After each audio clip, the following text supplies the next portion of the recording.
नमस्कार सभी को। कैसे हैं आप सब लोग? आशा करते हैं आप लोग सब स्वस्थ होंगे, मस्त होंगे। हम लोगों ने लास्ट टर्म में संज्ञा के बारे में पढ़ा था। आज हम लोग सर्वनाम के बारे में पढ़ेंगे। यह सीरीज खास करके उत्तर प्रदेश में जो पुलिस भर्ती परीक्षा लगी उसको ध्यान में रख करके बनाई जा रही है और इस सीरीज में आज हम आप लोगों को सर्वनाम के बारे में पढ़ाएंगे। आइए देखते हैं सर्वनाम के बारे में। सर्वनाम, सर्वनाम में एक लाइन लिखी जाती है, वो ये रहती है, हमेशा बचपन से हम लोगों को पढ़ाया जाता है। संज्ञा के स्थान पर प्रयोग किए जाने वाले शब्द, संज्ञा के स्थान पर प्रयोग किए जाने वाले शब्द, संज्ञा के स्थान पर प्रयोग किए जाने वाले शब्द सर्वनाम कहलाते हैं। सर्वनाम कहलाते हैं। ये हम लोग बचपन से पढ़ते चले आ रहे हैं, ठीक है। संज्ञा के स्थान पर प्रयोग किए जाने वाले शब्द सर्वनाम कहलाते हैं। जैसे कैसे देखो, जैसे हमने लिखा कि रमन पढ़ता है, रमन पढ़ता है, ठीक है। अब हमने फिर से लिख दिया इसमें रमन दौड़ता है, रमन दौड़ता है, ठीक है। अब यहां पर थोड़ा ध्यान से देखिए कि ये जो रमन नाम आया है, ये रमन शब्द आपका संज्ञा है, रमन शब्द संज्ञा है।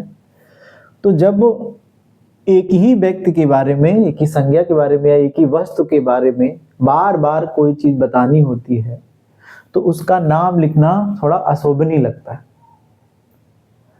अब व्याकरण के जितने सारे चैप्टर होते हैं उनका सबका उद्देश्य होता है कि भाषा को शुद्ध बनाना, सरल बनाना, सुंदर बनाना होता है। तो आप बोल करके देखिए कि रमन पढ़ता है, रमन दौड़ता है, रमन बाजार जाता है, रमन सोता है। एक ही व्यक्ति के बारे में या वस्तु के बारे में बार बार कोई चीज लिखी जाए उसका नाम, तो वो थोड़ा अच्छा नहीं लगता है, वो भाषा में थोड़ा अजीब लगने लगता है।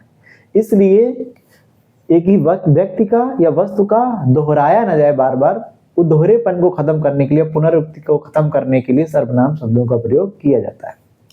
तो देखो रमन यहाँ पर संज्ञा है, लेकिन अब हम एक ही व्यक्ति के बारे में जब बार बार कोई चीज लिखेंगे तो यहां से हम क्या करेंगे, रमन को अगर हम हटा दें, यहां से रमन को हम क्या कर दें, अगर हम यहां से रमन को हटा दें तो इस रमन के स्थान पर हम वह भी लिख सकते हैं। इस रमन के स्थान पर हम वह भी लिख सकते हैं। देखो यहाँ पर हमने वह लिख दिया, तो ये जो वह शब्द आया है वो किसके स्थान पर आया है, रमन के स्थान पर आया है।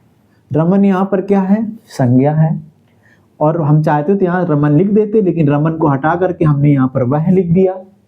तो बताओ ये वह जो शब्द आया है किसके स्थान पर आया है, तो ये संज्ञा के स्थान पर आया है। ऊपर देखो क्या लिखा हमने, संज्ञा के स्थान पर प्रयोग किए जाने वाले जो शब्द होते हैं वो सर्वनाम कहलाते हैं, ठीक है। तो बताइए यहाँ पर वह क्या हो जाएगा, वह यहाँ पर सर्वनाम हो जाएगा।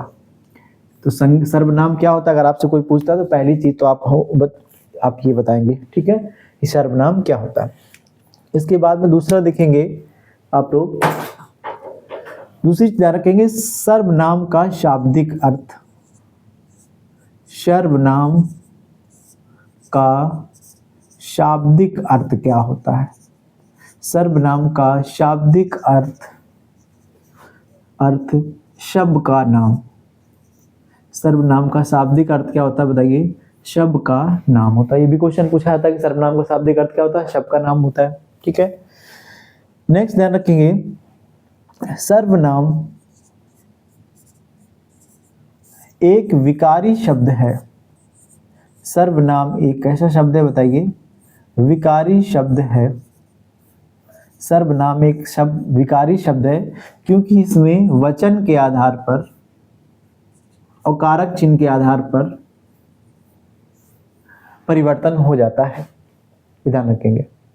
अब जो चीज हम बताएंगे, जैसे हमने कोई चीज लिखी है तो उसका हमको अर्थ आना चाहिए कि हम, जैसे हमने बोल दिया कि सर्वनाम एक विकारी शब्द है और क्वेश्चन में दिया क्योंकि वचन और कारक के आधार पर इसमें परिवर्तन होना चाहिए, तो उसका मतलब आप लोग को मालूम होना चाहिए। तो आपको रटना नहीं पड़ेगा, लेकिन अगर आपको मतलब नहीं मालूम उसका तो आपको रटना पड़ जाएगा, ठीक है। तो समझ के करेंगे तो आपको याद नहीं करना पड़ेगा, ऑटोमेटिक क्लियर हो जाएगा आप लोगों को। ठीक है, कैसे? जैसे हमने कहा सर्वनाम में विकारी शब्द, तो विकारी शब्द क्या होते हैं पहले एक मिनट समझ लेंगे जिन लोगों को नहीं आता है। विकारी शब्द ऐसे शब्द होते हैं जिसमें लिंग का प्रयोग कर दे, वचन का प्रयोग कर दे, कारक चिन्ह का प्रयोग कर दे, तो उसमें विकार उत्पन्न हो जाता है। जैसे देखो, जैसे अभी हमने कहा था वह, देखो वह सर्वनाम है तो हमने लिया वह, यहाँ पे लिखा हमने वह जाता है, जाता है, तो वह क्या है? एक तरीके से एक वचन हुआ, लेकिन हमने कह दिया वे जाते हैं, सॉरी वे जाते हैं, हमने लिख दिया यहाँ पर वे जाते हैं। तो यहाँ जैसे हमने किया वे जाते हैं तो ये आपका बहुवचन हो गया। तो वह का जैसे ही हमने वचन बदला तो वे हो गया। तो बताओ वचन के आधार पर सर्वनाम में परिवर्तन हो रहा है, परिवर्तन हो रहा है, इसका मतलब विकार हो रहा है। तो सर्वनाम एक आपका कैसा शब्द हो जाएगा? विकारी शब्द हो जाएगा। और तीन में से किसी के भी आधार पर अगर वचन से परिवर्तन हो जाए, कारक से परिवर्तन हो जाए या लिंग के आधार पर कोई परिवर्तन हो जाए तो इसको विकारी कहा जाता है। लेकिन ध्यान रखेंगे लिंग के आधार पर सर्वनाम में परिवर्तन नहीं होता, ये हम आगे बताएंगे आप लोगों को। वचन से तो करना सीख लिया हम लोगों ने। अब वचन के बाद में हम लोग देखेंगे कारक के आधार पर कैसे परिवर्तन होता है। ठीक है, आप इसको नोट कर लीजिए, फिर हम लोग आगे बढ़ते देखते हैं। ठीक है, सर्वनाम में कारक के आधार पर परिवर्तन कैसे होता है, ये ध्यान रखेंगे। कारक के आधार पर परिवर्तन अगर देखेंगे तो जैसे आपका आ गया मैं आपका सर्वनाम होता है, तो मैं में कारक कर्ता कारक लगा देंगे तो क्या हो जाएगा बताइए? मैंने हो जाएगा। क्या हो जाएगा? मैंने हो जाएगा, मुझको हो जाएगा, मुझ में हो जाएगा, मुझ पर हो जाएगा। ठीक है, इस तरीके से कारक चिन्ह के आधार पर परिवर्तन भी हो सकता है सर्वनाम में। ठीक है, अब देखेंगे इसमें इसको थोड़ा कारक के आधार पर परिवर्तन कैसे होता है, थोड़ा इसको विस्तार से हम आप लोग को बताएंगे, ध्यान से समझिएगा आप लोग। ठीक है,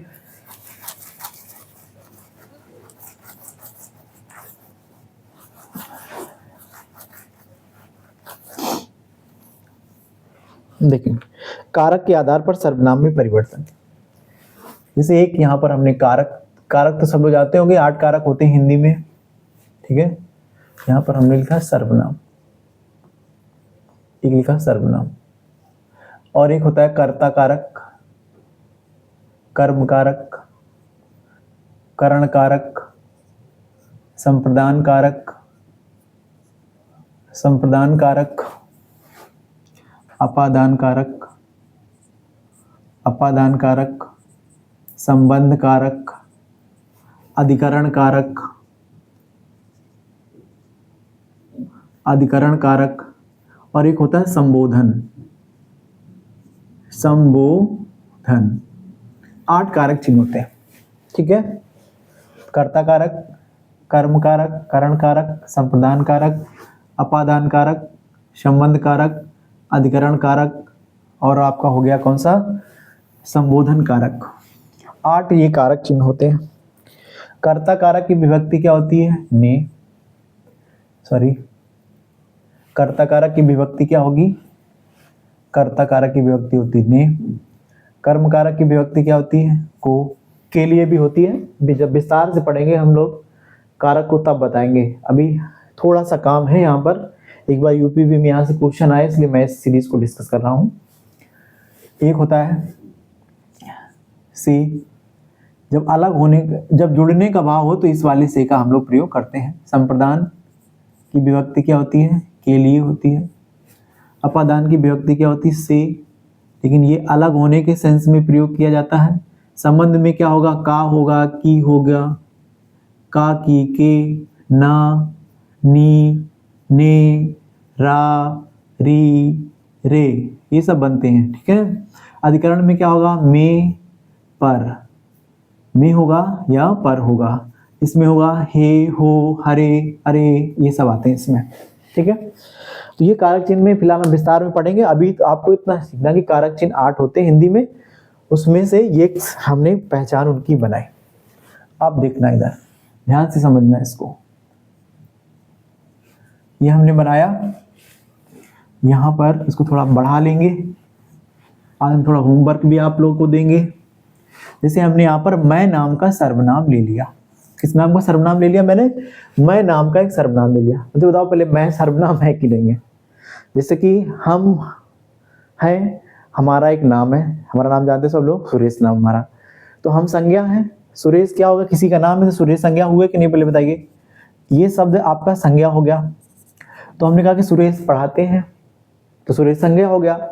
अब हमने कह दिया कि मैं पढ़ाता हूँ, मैं पढ़ाता हूँ, मैं पढ़ाता हूँ, तो ये जो मैं शब्द आया है बताओ सुरेश के स्थान पर आया है, बताओ संज्ञा के स्थान पर आया है, तो मैं सर्वनाम है कि नहीं है? ठीक है, मैं सर्वनाम है क्योंकि ये सुरेश के स्थान पर आया, सुरेश संज्ञा था, संज्ञा के स्थान पर मैं प्रयोग कर लिया तो मैं आपका सर्वनाम हो गया। ठीक है, अब देखो इसी सर्वनाम को मैंने यहाँ पर लिख दिया। ठीक है, मैं सर्वनाम मैंने लिख दिया यहाँ पर। अब मैं में जैसे कर्ता कारक लगाएंगे तो हो जाएगा भैया क्या बताइए? मैंने हो जाएगा। ठीक है, मैंने। अगर कर्ता कारक कभी दिखता है कभी नहीं दिखता, ये हम लोग बाद में सीख लेंगे। तो इसमें मैं भी हो, मैं से क्या मैंने हो जाएगा। और क्या हो जाएगा? कर्म कारक लगाएंगे तो क्या होगा बताइए? मुझको हो जाएगा। करण कारक लगाएंगे तो क्या हो जाएगा बताइए? मुझसे हो जाएगा। संप्रदान कारक लगाएंगे तो क्या होगा?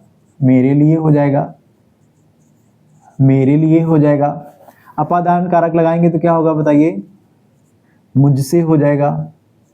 जुड़ने के भाव में होगा तो ये जुड़ने के भाव में होगा तो अलग होगा, और अलग होने के भाव में होगा तो अलग होगा।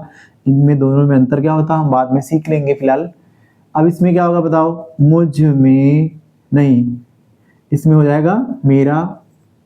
अगर आप रारी रे लगाओगे तो ये हो जाएगा मेरा, मेरी, मेरे, मेरा, मेरी, मेरे। ठीक है, ये सब सर्वनाम है। मेरी किताब, मेरा घर, मेरी बहन, मेरे पिता, ये सब आपके। फिर हो जाएगा मुझ में, क्या हो जाएगा बताइए? मुझ में। अब एक चीज ध्यान रखना है कि ये जो कारक चिन्ह होते हैं 8 होते हैं, 8 में से 7 कारक चिन्ह जब किसी सर्वनाम में जुड़ते हैं तो विकार होता है, लेकिन संबंध कारक से सर्वनाम में कोई विकार नहीं होता है। ये क्वेश्चन एक बार आ चुका है। कैसे आया? कि किस सर्वनाम का प्रभाव किस कारक चिन्ह का प्रभाव सर्वनाम पर नहीं पड़ता? तो आंसर क्या होगा? संबोधन कारक का प्रभाव सर्वनाम पर नहीं पड़ता, जबकि अन्य जितने सारे वो होंगे सबका प्रभाव पड़ता है। मैं में ने लगा देंगे तो मैंने, को लगा देंगे तो मुझको हो जाएगा। ठीक है, तो ये भी सर्वनाम है। ये भी क्या है बताइए? ये भी सर्वनाम है सब। ठीक है, लेकिन ये जो मैं सर्वनाम है ये आपका मूल सर्वनाम है भैया। ये कैसे सर्वनाम है? मूल सर्वनाम है। और ये मैं से बने हुए सर्वनाम है, तो है तो ये भी सर्वनाम। तो बताओ सर्वनाम में अगर हम कारक चिन्ह का प्रयोग करेंगे तो विकार हो रहा है कि नहीं हो रहा है? हो रहा है। मैं से मैंने बन गया, मैं से मुझको बन गया, तो विकार हो रहा है। तो बताओ सर्वनाम विकारी है कि नहीं है? तो ये हम लोग का प्रमाणित हो गया कि सर्वनाम एक विकारी शब्द है, क्योंकि कारक के आधार पर उसमें परिवर्तन हो जाता है। तो मैंने कहा था ये सीरीज बनाने के बाद में आप लोग को एक क्या करेंगे, हम आप लोग को होमवर्क देंगे। हम यहाँ पर क्या कर रहे हैं? एक वह नाम का सर्वनाम दे रहे हैं, वह। तो आप इसको बनाना।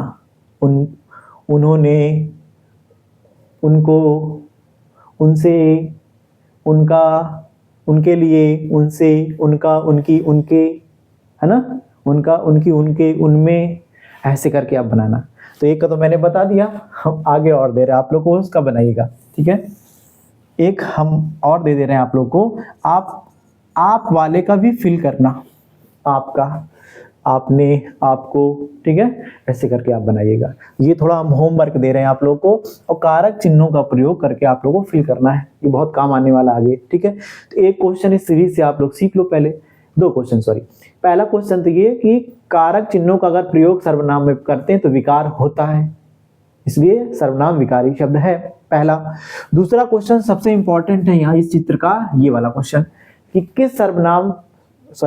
किस कारक चिन्ह का प्रयोग करने पर सर्वनाम में कोई फर्क नहीं पड़ता? तो संबोधन कारक चिन्ह का प्रयोग करने पर सर्वनाम में कोई फर्क नहीं पड़ता। आई होप यहाँ तक बात आप लोग को समझ में आ गई होगी। ठीक है, इसके बाद में ये सीरीज आप लोग बना लीजिएगा।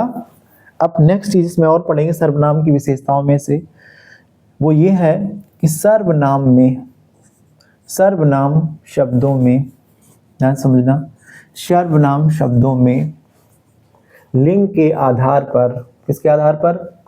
लिंग के आधार पर, सर्वनाम शब्दों में लिंग के आधार पर कोई विकार नहीं होता है, कोई विकार नहीं होता है। ये भी क्वेश्चन कभी कभी पूछा जाता है कि सर्वनाम में किसके आधार पर कोई विकार नहीं होता है।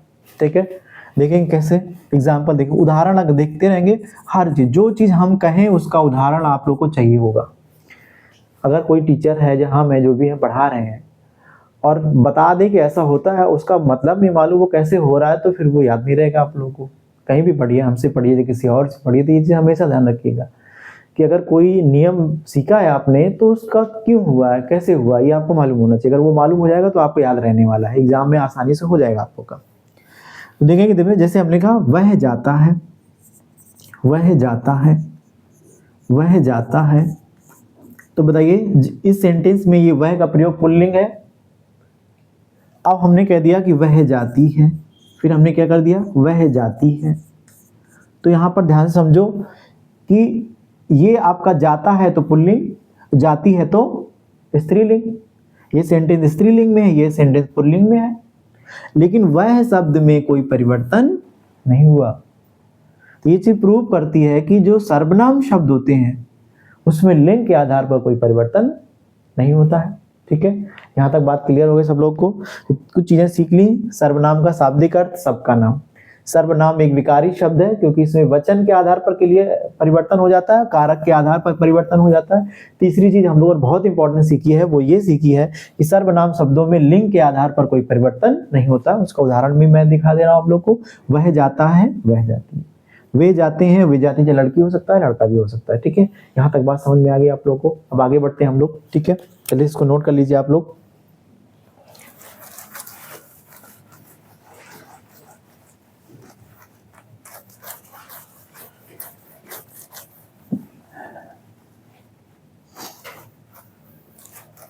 नेक्स्ट, एक बार यूपीपी में क्वेश्चन आया था, बहुत इजी आया था कि सर्वनाम के भेद कितने होते हैं।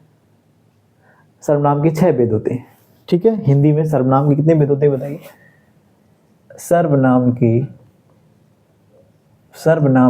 6 भेद होते हैं। 6 भेद होते हैं।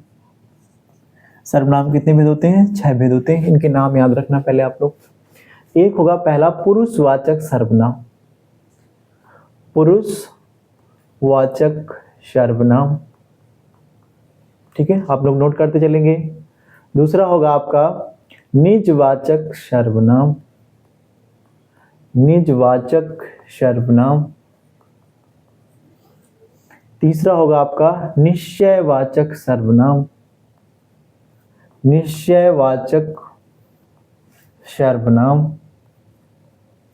निश्चयवाचक सर्वनाम। 4 नंबर पे होगा अनिश्चयवाचक सर्वनाम, अनिश्चयवाचक सर्वनाम, अनिश्चयवाचक सर्वनाम। एक होगा संबंधवाचक सर्वनाम, संबंधवाचक सर्वनाम, संबंधवाचक सर्वनाम। और लास्ट होगा आपका इसमें से प्रश्नवाचक सर्वनाम, प्रश्नवाचक सर्वनाम। तो बताइए एक क्वेश्चन सीखो सब लोग जल्दी से। सर्वनाम के कितने भेद होते हैं? तो आप क्या बताएंगे? सर्वनाम के 6 भेद होते हैं। कौन कौन से? पुरुषवाचक सर्वनाम, बोलो हमारे साथ में सब लोग। पुरुषवाचक सर्वनाम, निजवाचक सर्वनाम, निश्चयवाचक सर्वनाम, अनिश्चयवाचक सर्वनाम, संबंधवाचक सर्वनाम, प्रश्नवाचक सर्वनाम। 6 भेद होते हैं। अब ये जो 6 भेद होते हैं, इसमें ये पूछा जाता है कि सर्वनाम, एक क्वेश्चन यहाँ पे बनता है कि सर्वनाम के भेद कितने होते, तो आंसर आप कितने लगाएंगे? 6 भेद होते। लेकिन अगर आता है कि सर्वनाम होते कितने हैं, तो ये तो बहुत संख्या हो जाएगी। तो इसमें पहला क्वेश्चन हो गया भेद, अगर पूछेगा तो आंसर आप 6 लगाइएगा। ये हमें आपको क्वेश्चन लिख दे रहे हैं कि हिंदी में सर्वनाम के भेद कितने होते, सर्वनाम के भेद कितने होते, तो आंसर कितना लगाओगे 6। लेकिन अगर आपसे पूछता है कि मूल सर्वनाम कितने होते हैं, अगर आपसे पूछता है कि मूल सर्वनाम कितने होते हैं, तो आंसर 11 लगाएंगे। ठीक है। अब देखो मूल सर्वनाम कैसे, जैसे मैं आपका मूल सर्वनाम है, लेकिन मैंने आपका मूल सर्वनाम नहीं है। ठीक है। मुझको आपका मूल सर्वनाम नहीं। वो कुल मिला के मैं से जितने बने थे, अभी मैंने सीरीज बनवाई थी कारक चिन्ह का प्रयोग करके, वो सब मूल सर्वनाम नहीं थे, मैं मूल सर्वनाम है। जैसे वह मूल सर्वनाम है, अब उनका या उन्होंने, उनका, उनकी, उनके, ये सब मूल सर्वनाम नहीं है। तो इसी तरीके से जो इधर आएंगे मेन वो आपके मूल सर्वनाम होते हैं, और जो उनसे बनेंगे वो मूल सर्वनाम नहीं होते। सर्वनाम तो बहुत होते हैं, लेकिन बस 2 क्वेश्चन याद कर लो। सर्वनाम के भेद कितने होते हैं 6, वो ये लिखे हैं। ठीक है। और इन 6 सर्वनाम में मूल सर्वनाम कितने होते हैं, तो 11 होते हैं। और इन 11 से कम से कम 15 बनेंगे। मैं से क्या बन गया, मैं, मुझ में, मुझको, मुझसे, मेरा, मेरी, मेरे, मुझ में, मुझ पर, मेरे लिए, ऐसे सबसे बनेंगे, जितने सर्वनाम सबसे बनेंगे। तो ऐसे बहुत सारे सर्वनाम हो जाए, लेकिन अभी इतना याद रखना कि सर्वनाम के भेद कितने होते हैं 6, मूल सर्वनाम कितने होते हैं 11 होते हैं। ठीक है। और वो जो 11 मूल सर्वनाम होते हैं, उन्हीं को हम लोग को एक करके पढ़ना है अभी। ठीक है। एक एक करके पढ़ना है। तो सबसे पहले हम लोग क्या करेंगे, पुरुषवाचक सर्वनाम के बारे में पढ़ेंगे। इसके बारे में पढ़ेंगे। सबसे पहले पुरुषवाचक सर्वनाम के बारे में पढ़ेंगे। जल्दी से आप इनको नोट कर लीजिए, हम फिर एक एक करके पुरुषवाचक सर्वनाम पढ़ाते हैं। ठीक है। हेड डालेंगे सब लोग, पुरुषवाचक सर्वनाम। कौन सा सर्वनाम, पुरुषवाचक सर्वनाम। अब देखिए पुरुषवाचक सर्वनाम की अगर हम लोग बात करें, ध्यान से समझिएगा। पुरुषवाचक सर्वनाम, तो इसके 3 भेद होते हैं। इसके 3 भेद होते हैं। 3 भेद होते हैं। पुरुषवाचक सर्वनाम के कितने भेद होते हैं, 3 भेद होते हैं। ये जो आपके 3 भेद होंगे, पुरुषवाचक सर्वनाम के जो 3 भेद होंगे, इसमें से एक होगा उत्तम पुरुष। कौन सा पुरुष होगा बताइए, उत्तम पुरुष। दूसरा से जो हो जाएगा इसमें आपका, एक हो जाएगा मध्यम पुरुष। मध्यम पुरुष कौन सा होगा, मध्यम पुरुष। तीसरा जो इसमें हो जाएगा वो हो जाएगा अन्य पुरुष। तीसरा कौन सा हो जाएगा बताइए, इसमें अन्य पुरुष हो जाएगा। कौन सा पुरुष हो जाएगा, अन्य पुरुष हो जाएगा। 3 पुरुष होते हैं। अच्छा, इन तीनों को अलग अलग डिस्कस करने से पहले एक चीज थोड़ा हम क्लियर कर दें। यहाँ पुरुष का मतलब मेल से नहीं है। यहाँ जो पुरुष का मतलब मेल से नहीं है, यहाँ पर पुरुष का मतलब व्यक्ति से है। किसे बताइए, पर्सन से है। किसे बताइए, व्यक्ति से है। पर्सन से हो सकता है, किसी चीज से हो सकता है। वो व्यक्ति में दोनों आ जाते हैं। वहां पर बहुत सारे व्यक्तियों की भीड़ लगी थी, तो व्यक्तियों में क्या महिलाएं नहीं होंगी, बच्चे नहीं होंगे, मेल भी हो सकते हैं, फीमेल भी हो सकते हैं। तो कहने का मतलब पुरुष में के अंतर्गत मेल भी आएंगे और फीमेल दोनों आएंगे। पुरुष का मतलब ये मत समझ लेना कि पुरुष का मतलब यहाँ पर पुरुषों से, महिलाओं से नहीं है, पर्सन से है, व्यक्ति से है। वो मेल भी हो सकता है, फीमेल भी हो सकता है। ठीक, ये आपको ध्यान में रख करके चलना है, नहीं तो गड़बड़ा जाएगा आपका। ओके, अब देखो उत्तम पुरुष क्या होता है, जो बात कहता है, जो बात कहता है, जो बात कहता है वो कौन होता है बताइए, वो उत्तम पुरुष होता है। जो बात सुनता है, जो बात क्या करता है बताओ, सुनता है, वो आपका मध्यम पुरुष होता है। और जिसकी बात कही जाए, जिसकी बात कही जाए, जिसकी बात कही जाए, वो अन्य पुरुष होता है। तो सिंपल समझना, यहां पर नोट करके एक चीज ध्यान रखने लायक है कि बात कहने वाला, पर ये समझ लो, जो बात कहने वाला कौन होता है, सुनने वाला कौन होता है, और जिसके बारे में कहा जाए वो कौन होता है। सिंपल समझो, मैं पढ़ाता हूं, तो मैं पढ़ाता हूं, तो ये जो मैं सर्वनाम है कि नहीं, पहले बताओ, मैं सर्वनाम है। लेकिन जो मैं सर्वनाम है ये बोलने वाले के लिए प्रयोग हुआ है, मैं सुनने वाले के लिए प्रयोग हुआ है, कि तीसरे के लिए प्रयोग हुआ है। मैं पढ़ाता हूं, मैं बोल रहा हूं ना, तो बोलने वाले के लिए प्रयोग हुआ, तो मैं आपका उत्तम पुरुष सर्वनाम हो जाएगा। और हम कह दें कि तुम पढ़ते हो, तो ये तुम किसके लिए प्रयोग हुआ है? आप लोग सुन रहे हो, सुनने वाले के लिए, तो तुम आपका मध्यम पुरुष हो गया। हम कह दें वे पढ़ते हैं, तो वे किसी, हम बोल रहे हैं, आप सुन रहे हो, और तीसरे के बारे में हो रहा, तो वह बताओ बोलने वाले के लिए है कि सुनने वाले के लिए कि तीसरे के लिए? तो तीसरे के लिए जब कोई बात होगी तो वो अनपुरुष होता है। एग्जाम्पल से समझो। यहां पर मैं पढ़ाता हूं, यहां पर एग्जाम्पल देखेंगे क्या रहेंगे? मैं पढ़ाता हूं, मैं पढ़ाता हूं, फिर हमने कह दिया कि तुम पढ़ते हो या आप पढ़ते हो। यहां पर आप लिखेंगे ज़्यादा सही रहेगा। और ऐसा क्यों कह रहे हैं हम बताएंगे अभी। आप पढ़ते हो, आप पढ़ते हो, और फिर हमने कह दिया वे पढ़ते हैं। फिर हमने एक सेंटेंस लिखा कि वे पढ़ते हैं। ध्यान से समझना, इन तीनों सेंटेंस को क्लियर हो जाएगा अभी आप लोग को। बताओ ये मैं सर्वनाम है कि नहीं? जो व्यक्ति पढ़ाता होगा वो संज्ञा होगा। सुरेश पढ़ाए या रमन पढ़ाए, सुमन पढ़ाए, कोई भी पढ़ाए, वो संज्ञा होगा कि ना? लेकिन उन्होंने क्या किया, अपना नाम न लेकर वहां मैं प्रयोग किया है, तो संज्ञा के स्थान पर मैं आया, तो मैं सर्वनाम हो गया आपका। आप पढ़ाते हो, जो पढ़ा होगा वो संज्ञा होगा, उसने आप प्रयोग कर दिया, वे प्रयोग कर दिया, तो बताओ तीनों सर्वनाम है ये। तो बताओ ये जो बात मैं शब्द है, ये बोलने वाले के लिए प्रयोग हुआ है कि सुनने वाले के लिए प्रयोग हुआ है कि तीसरे के लिए प्रयोग हुआ है? तो सीधा सीधा है, मैं पढ़ाता हूं। कोई बोल रहा मैं पढ़ाता हूं।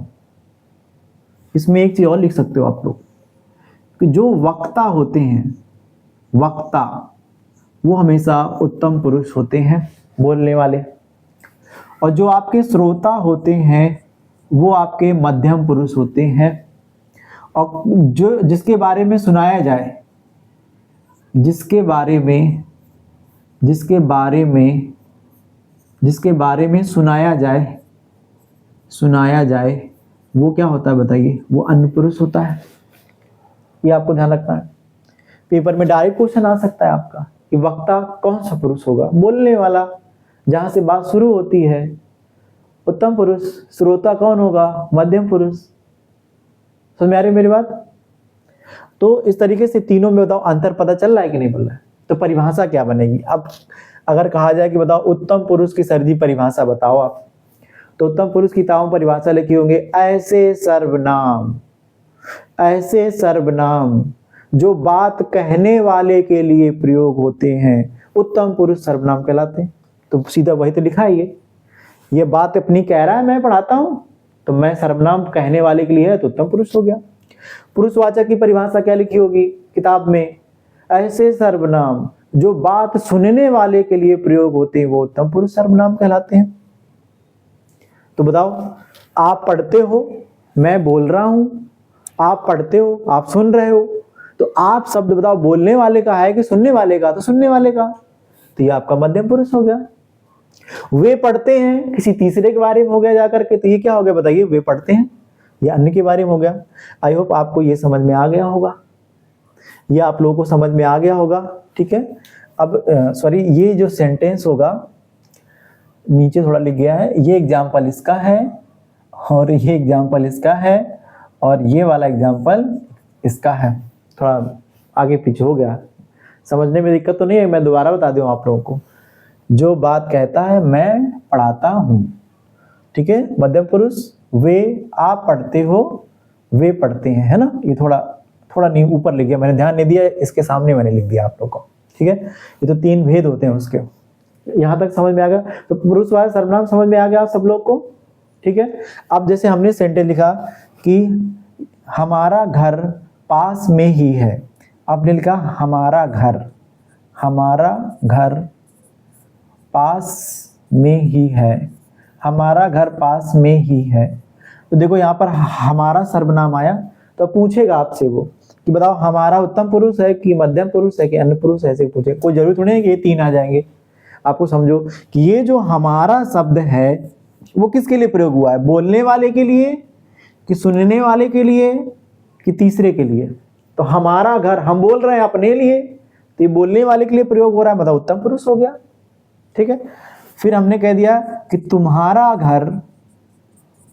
घर पास ही है, पास में ही है। अब बताओ तुम्हारा शब्द सर्वनाम है कि नहीं है? ये तुम्हारा शब्द बोलने वाले के लिए है कि सुनने वाले के लिए? तुम्हारा, अगर हम बोल तो हम रहे, लेकिन तुम्हारा शब्द सुनने वाले के लिए प्रयोग हुआ है, तो ये किस में चला जाएगा आपका? ये आपका मध्यम पुरुष चला जाएगा। फिर हम कहते हैं उनका घर पास में ही है, तो ये उनका जो शब्द प्रयोग किया है वो किसी तीसरे के लिए हुआ कि नहीं हुआ? तो ये किस में चला जाएगा? आपका अन्य पुरुष में चला जाएगा। आई होप आपको पुरुषवाचक सर्वनाम समझ में आ गया होगा। अब हम तुम लोगों को एक होमवर्क देते हैं, वो आप लोग कमेंट सेक्शन में बताइएगा।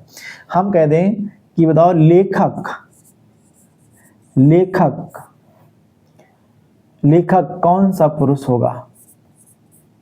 लेखक कौन सा पुरुष होगा? लेखक कौन सा पुरुष होगा? ये भैया आप लोग के लिए क्वेश्चन है, आप लोग आंसर बनाना। ऑप्शन भी देते हैं हम। ए नंबर उत्तम पुरुष होगा, और बी नंबर, 2 ही ऑप्शन दूंगा मैं इसमें, 3 दे देता हूं।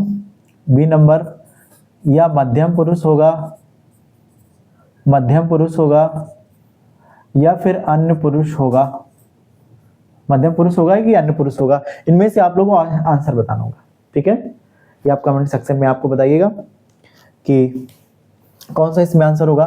तो पहला सर्वनाम हम लोगों ने डिस्कस कर लिया। ठीक है, अब हम लोग दूसरी की ओर चलेंगे।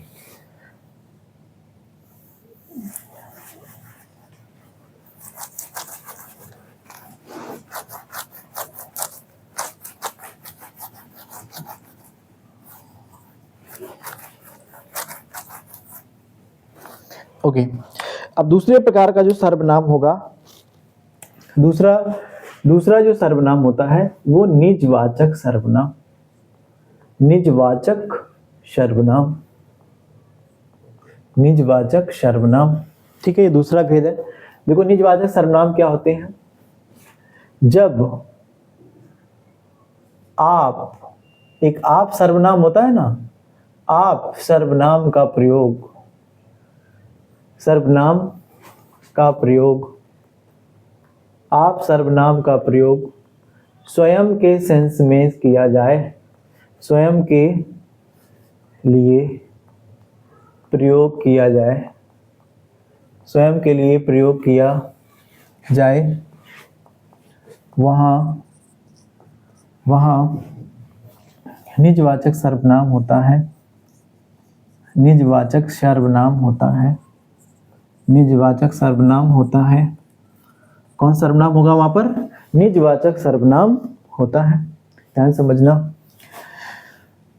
अब देखिए, ये जो आप सर्वनाम है, आप, अभी थोड़ी देर हम लोगों ने इस आप सर्वनाम को मध्यम पुरुष में पढ़ा था कि आप भैया मध्यम पुरुष होता है। पढ़ा था कि नहीं पढ़ा था?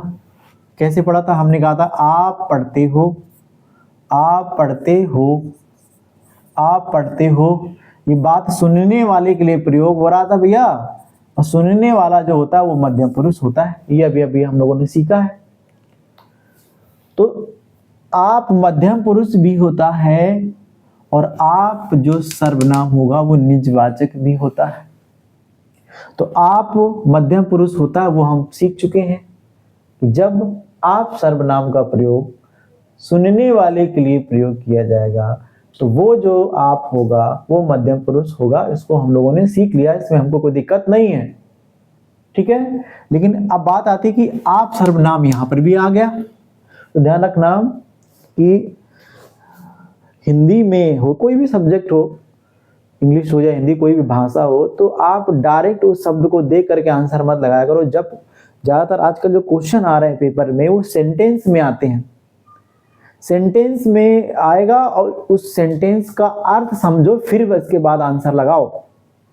जैसे हमने एक दिन कहा था गोस्वामी भारत के अच्छे कवि थे, सिखाया था आप लोग को। अब गोस्वामी भारत के अच्छे कवि थे, पूछे गोस्वामी कौन संज्ञा, तो जिसने ध्यान से नहीं पढ़ा वो जातिवाचक संज्ञा लगा देगा। जबकि उसमें तुलसीदास की बात हो रही तो उसमें आंसर व्यक्तिवाचक होना चाहिए। सेम यहां पर भी है। आप अगर सही से नहीं पढ़ेंगे तो आपका आंसर फिर गलत हो जाएगा। कैसे? तो 1 मिनट के लिए इसको हम रोक देते क्योंकि ये तो हम पढ़ ही चुके हैं। लेकिन आप निजवाचक कैसे हो गया? तो जब कभी आप सर्वनाम का प्रयोग खुद के रूप में, स्वयं के रूप में, या किसके रूप में, अपने आप के लिए, अपने आप के सेंस में किया जाए तो वो वाला आप जो होता है वो आपका निजवाचक सर्वनाम होता है। ठीक है, खुद के रूप में, स्वयं के रूप में, अपने आप के रूप में। जैसे हम कह दें कि मैं आप ही, जैसे हमने लिख दिया मत मारो आप ही चला जाएगा, मत मारो आप ही चला जाएगा, मत मारो आप ही चला जाएगा।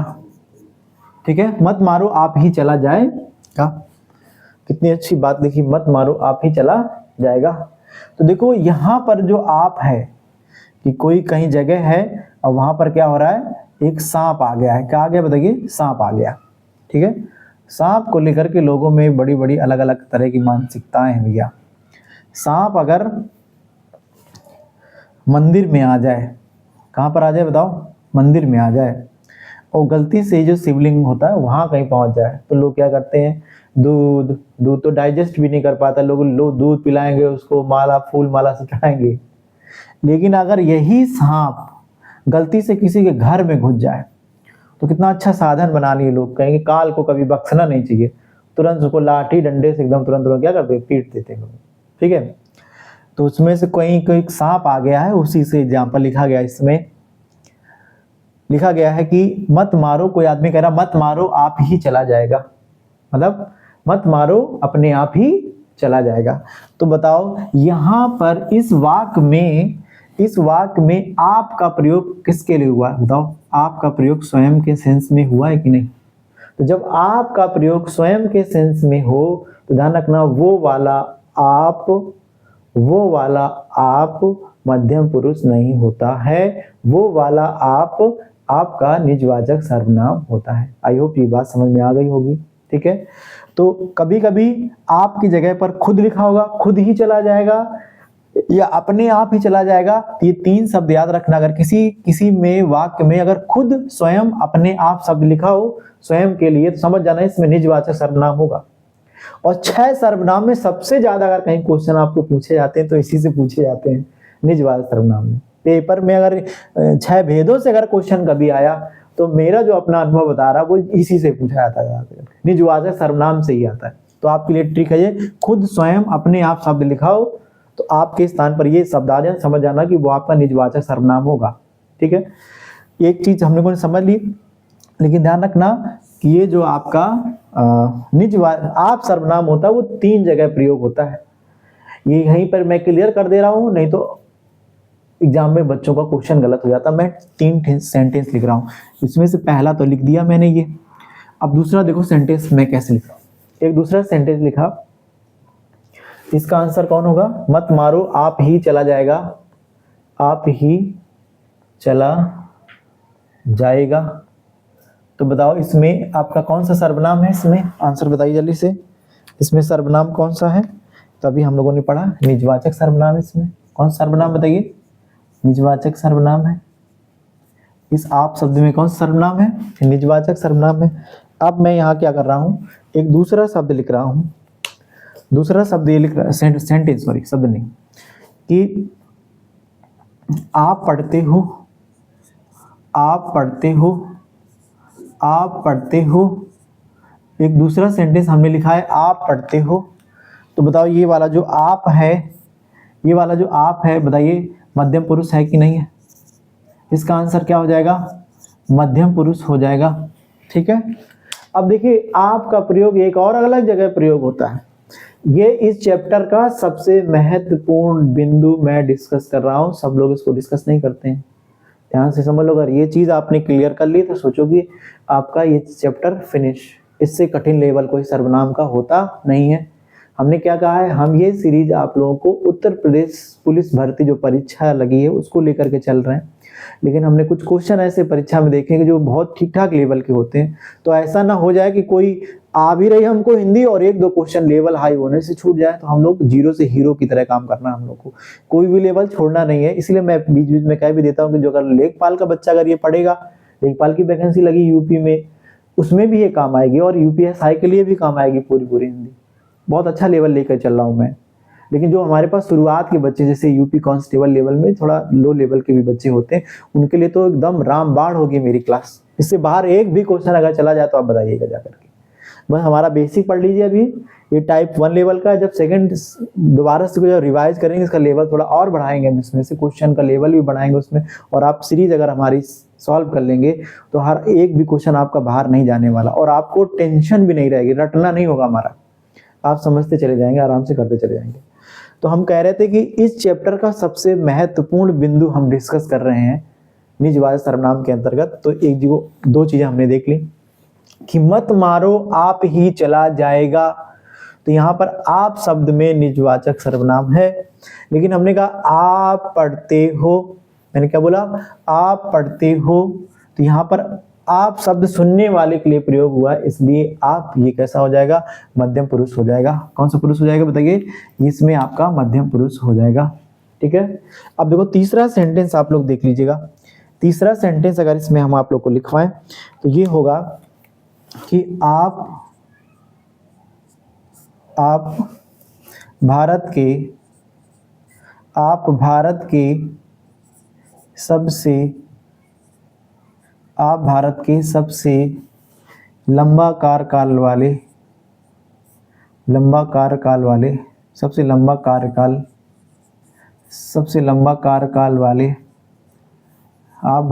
सबसे लंबा कार्यकाल वाले ध्यान से देखो सब लोग, लंबा कार्यकाल वाले राष्ट्रपति थे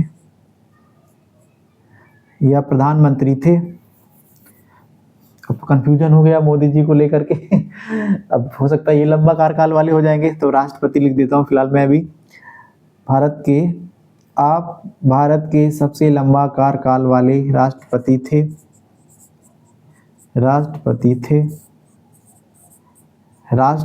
थे। ठीक, अब ध्यान से समझो, इस सेंटेंस समझो। यहाँ पर भी आप आ गया, इसका आंसर अलग है। तो देखो मैं इसके बारे में थोड़ा समझा दूं, इसका आंसर जो होगा वो आपका उत्तम पुरुष होगा। अब कैसे होगा वो हम भी डिस्कस करेंगे। इसका आंसर उत्तम पुरुष होगा भैया। क्या होगा बताइए, उत्तम पुरुष हो जाएगा आप में। अब वो कैसे सर जी, ऐसे कैसे हो गया कि इसका आंसर हो गया निजवाचक, इसका आंसर हो गया आपका मध्यम पुरुष, तो दोनों तो हम लोगों ने समझ लिए। इसका आंसर उत्तम पुरुष कैसे हो जाएगा, देखो जब जैसे मान लो ये क्लास चल रही है, ठीक है, आप लोग फिजिकली हमारे सामने पढ़ रहे हो, माना फिजिकली, वर्चुअली नहीं, ठीक है, या वर्चुअली भी हो सकता है। आप लोग बहुत सारे बैठे हैं और हमारे साथ में हमारा कोई मित्र आए, हम उनको जानते हो, आप उनको न जानते हो, ठीक, तो हम उनको बुलाएं और मंच के सामने अपने बगल में उनको खड़ा कराएं। तो जब हम उनका परिचय देंगे तो उनका नाम नहीं लिया जाता है। ये थोड़ा हिंदी भाषा में सामने वालों को सम्मान देने के लिए उनका नाम नहीं लिया जाता है, तो उनके स्थान पर आप का प्रयोग किया जाता है। जैसे हमारे बगल में हमारे कोई मित्र आ जाए और उनका नाम लें कि आप विवेक कटियार सर हैं, कल्याणपुर में आपको ईश्वर इंपीरियल नाम की कोचिंग चलती है और आप बहुत अच्छे व्यक्ति हैं, ऐसे बताएं। तो हमने उनका नाम नहीं लिया, नाम लिए बगैर हमने क्या कहा, आप प्रयोग किया। तो बताओ, हम बोलने वाले हुए, आप सब लोग वर्चुअली सुनने वाले हो गए, और विवेक सर जो हो गए, हमारे जो मित्र आए, वो कैसे हो गए बताइए, वो आपके तीसरे पर्सन हो गए। तो बताना कि ये जो इस वाक्य में आप शब्द हमने प्रयोग किया कि आप कल्याणपुर में कोचिंग के डायरेक्टर हैं, तो ये जो आप शब्द है बताओ, बोलने वाले के लिए है कि सुनने वाले के लिए है कि तीसरे के लिए है। तो हम बोल रहे हैं, आप सुन रहे हो, आप चला गया विवेक सर के लिए, मतलब तीसरे हमारे मित्र के लिए चला गया। तो आप शब्द अन्य के लिए हुआ, ठीक है। तो इसमें यहां पर मैंने ये मुझसे गलती से लिख गया, यहां पर अन्य पुरुष होगा, सॉरी।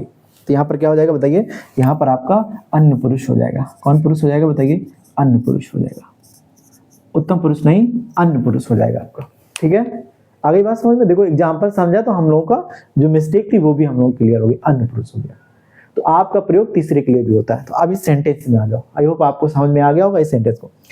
आप भारत के सबसे लंबा कार्यकाल वाले राष्ट्रपति थे। ये कन्फर्मेशन डॉक्टर राजेंद्र प्रसाद जी की बात हो रही है। तो हमने डॉक्टर राजेंद्र प्रसाद का नाम न लेकर यहाँ आपका प्रयोग किया, तो बताओ डॉक्टर राजेंद्र प्रसाद संज्ञा है, उनका नाम न लेकर के आप प्रयोग किया, आपका आप सर्वनाम हुआ।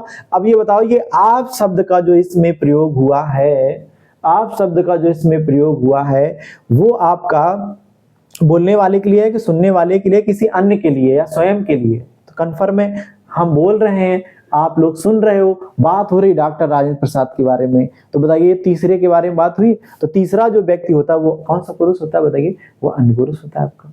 ठीक है, आई होप आपको ये समझ में आ गया होगा। ये इस चैप्टर का सबसे अच्छा लेवल था। ठीक है, अब हम लोग थोड़ा आगे बढ़ते हैं। ओके, आई होप आप लोग को यहाँ तक समझ में आ गया होगा। वीडियो काफी बड़ा हो रहा है, तो इसका जो आधा पार्ट है वो हम नेक्स्ट वीडियो में आप लोग को बनाएंगे। तब तक के लिए ओके।